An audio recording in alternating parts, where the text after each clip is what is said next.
Muskegon. We're out here on Labor Day weekend. This is Saturday morning, early in the morning actually, and I'm standing with Chris Greck. He is the executive director of Shoreline Vision, right? That's correct. And we're here for the annual Run for Sight event. And for anyone who doesn't know, Chris, can you kind of paraphrase the event? Yeah, the event is a fundraiser. It's the largest fundraiser on the lakeshore for the Association for the Blind and Visually Impaired. It's a way to help those that have vision problems seek help for different types of things. I mean, awesome. And how long have you been doing it? We've been participating with the fundraiser for ABVI for 13 years. Oh, that's amazing, amazingly cool. And this is kind of neat. This is a new location. Typically you're at Mona Shores High School, but we're down here at beautiful Pier Marquette. Yeah, we started with a golf outing for a number of years, and then we switched to a run, and the Norton Shores venue was pretty quiet and not as windy. This has become very, very popular, though, the amount of runners. And I notice there are people with dogs, because you have walkers and runners, right? Yeah, we have walkers, runners. There's a fun walk. We try to make it a family event. That's cool. You get the serious runners out. They get out right away, and then people are walking with their families, their friends, their pets. Do we have a goal in mind this year for what you hope to raise? Every year, I think we hope to raise as much as we can. The goal this year is probably around $13,000 or $14,000. That's fantastic. That's awesome. And what does association use the money for? Is it for buying assistive equipment, vision clinics? I think they do a little bit of everything. They provide some services for people to help retrain them after they have this change in life where they may lose their vision. People that have had that as a congenital disease for a long time, they'll provide other equipment for them to help them function a little bit better in life. Wonderful. Well, I really commend you guys for this. You're very community oriented. We come out to this every year. It's great, and these guys are troopers. It's a little windy down here, but I think they're going to have fun. And like you pointed out earlier, when you're running, you don't get cold, right? No, I think they'll warm up just fine, and I think at the end, if they want, they could probably go swimming because the water temperature is actually warmer than the air. Yeah, somebody said it was like 70 degrees. We should be doing this in the water, right? Yeah, it should be a swimming event, not a running event. Are there any sponsors you would like to thank of the event? Oh gosh, all the sponsors. All the sponsors. That covers everything, yeah, right? You'll have to look at one of our shirts to see all of them because there's just too many to name. And do we have a slogan for Run for Sight? I forgot to ask that. The Run for Sight is the slogan. Okay, cool. That is self-explanatory, right? That's right. Wonderful. And if anybody has any need to learn more about age-related eye disease or any changes in vision, they can contact Shoreline Ophthalmology. I'm going to say the number, and I think I'll have it right, 739-9009, right? That's correct. And what are you online?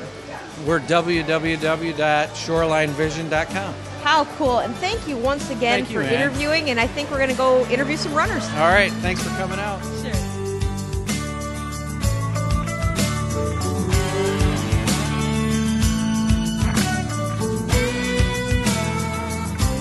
This is Mr. Ron Zoot. He is from the Association for the Blind and Visually Impaired. I think your acronym is ABVI, right?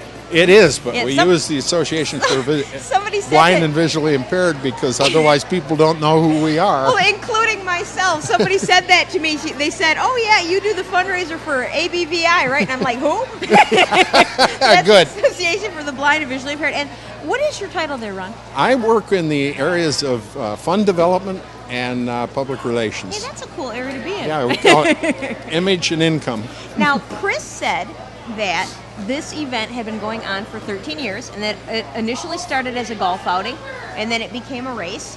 And I was pointing out how we had been typically coming to Mona Shores High School, and this is the first year at Pier Marquette. A little bit cold and windy this morning, but they're all troopers, right? It's freezing, Ann. Yeah, well, I was trying to say that gently, but our runners are still troopers. And they are, and there's a number of them signed up. I was really surprised with the pre-sign up and pleased with it.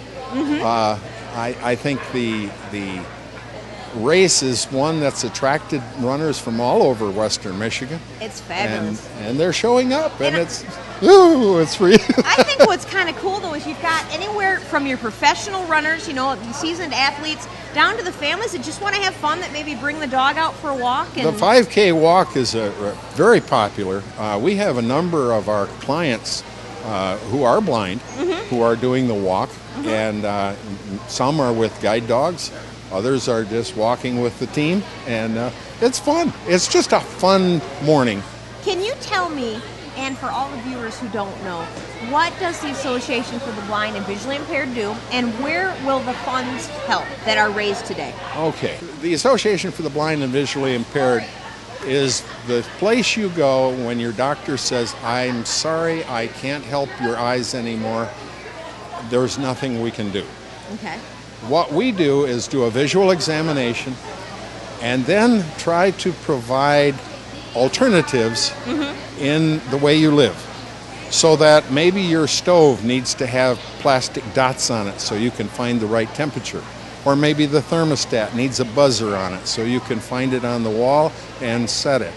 All things that will help you live independently, live with dignity, and the accessories that make that possible provide training, computer training, and I am just amazed at how our clients can adapt that training to their own lives, live independently.